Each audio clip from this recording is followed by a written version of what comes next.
As we look back through American history, we can see the change in the two-party system. In some parts of our history, we have really been a one-party system with an opportunity for a second party or a third party. In other points in our history, you could look back and we could see that we were a multi-party system.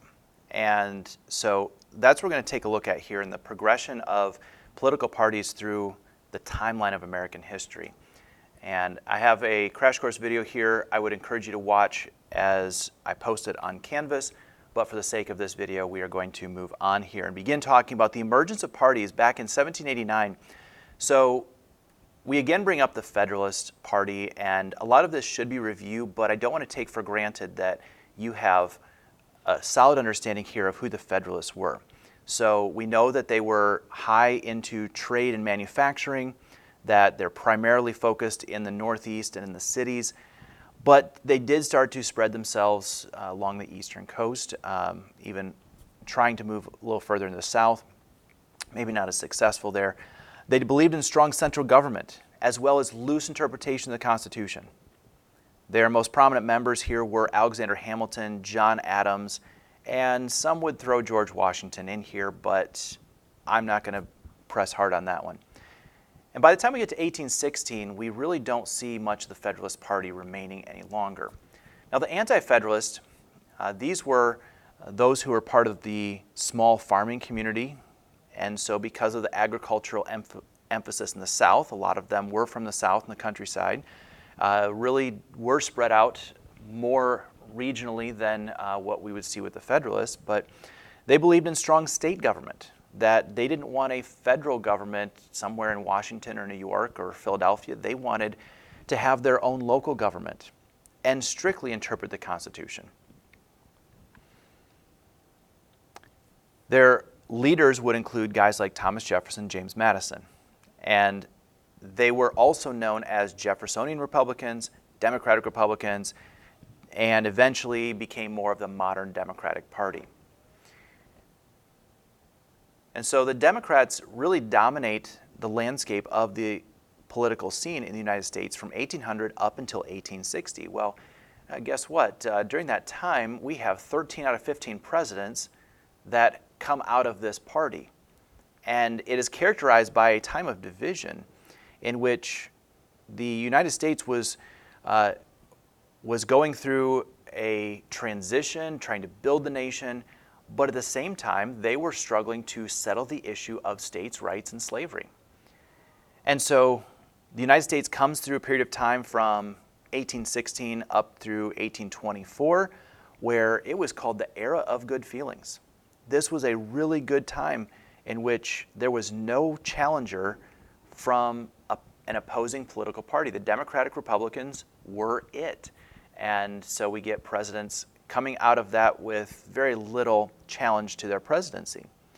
But by the time we get to the late 1820s, we start to see some division over certain issues within the Democratic Republican.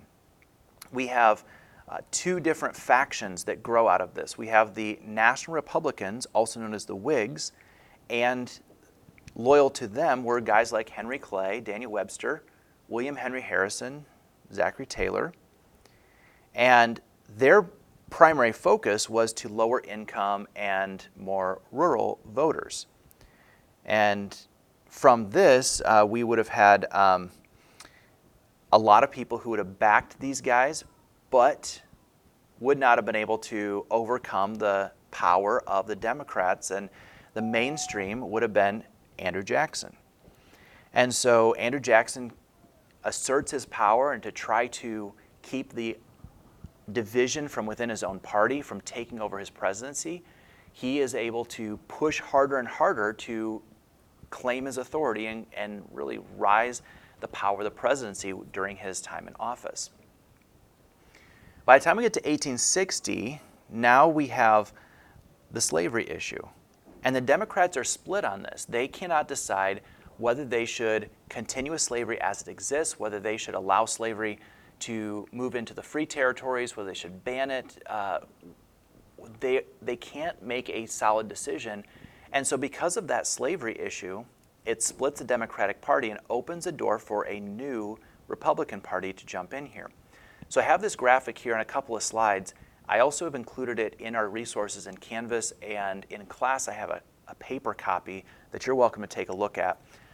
But this shows that division that happens during the 1830s that I talked to you about with Andrew, just at the end of Andrew Jackson's presidency, or before Andrew Jackson's presidency. And then we also see here in 1860 the division leading up to the election of Abraham Lincoln, in which the Democratic Republicans really were not able to settle this issue for themselves. And so that issues in an era in which the Republicans now begin to dominate.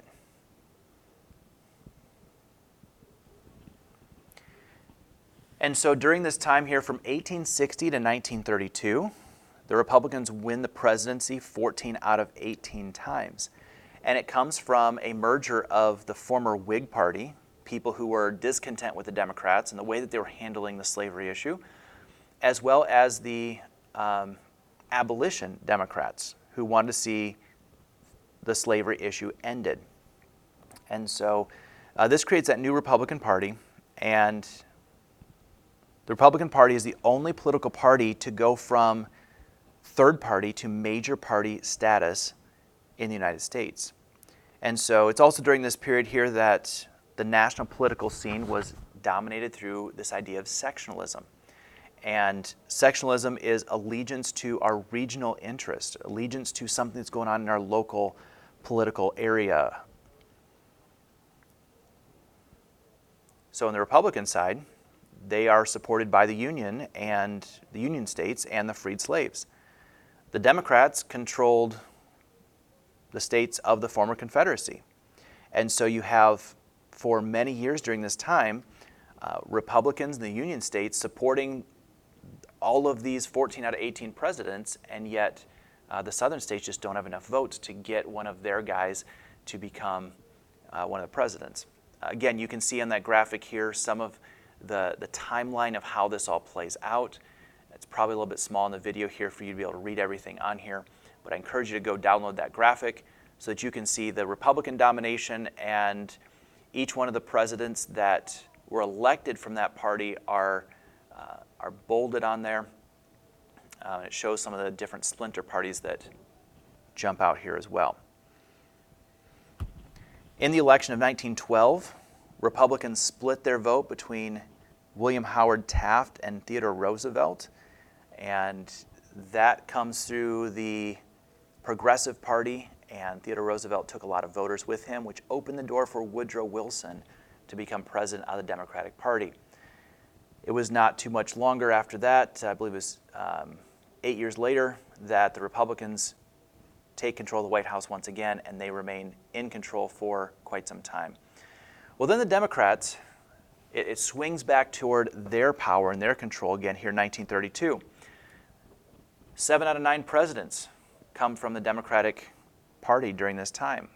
It's largely due to the Great Depression and the impact that that Great Depression had on the Democratic presidents.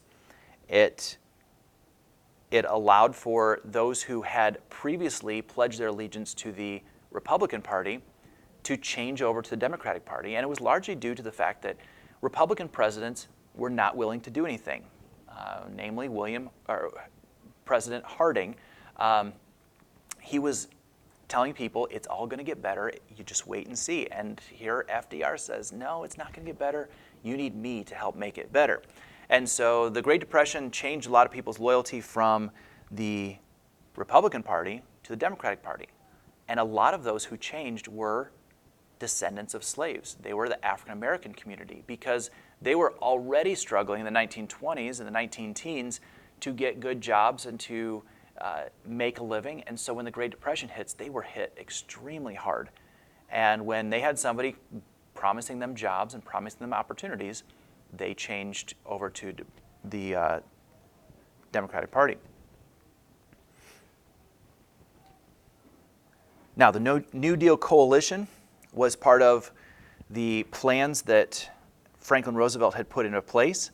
And by the time we get to the 1960s, we start to see that begin to crumble and fall apart through the civil rights era, the tumultuous social issues that were happening in the 1960s, we see some of these plans that FDR had promised and had put into place begin to fall apart.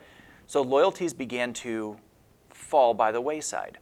And now we get into the modern era of divided government, where Republicans have won 7 out of 11 presidencies.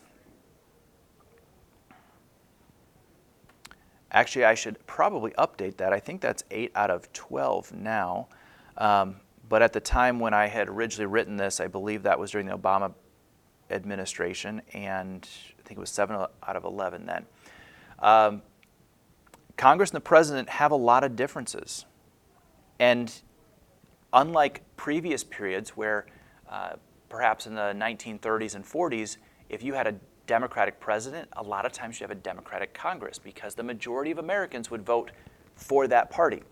Same thing back in the Republican era, Civil War and Reconstruction era, people would vote for congressmen who were of that same party. Now we tend to see a different president and Congress that represent different parties. This is an overview of that entire landscape of the changes that political parties have taken in America. And so this is not something, I'm not going to test you over the chart necessarily, but I want you to see the trends in the chart and how they have changed and when they have changed, so that way you might be able to understand better of the progression of political parties in the United States throughout our history.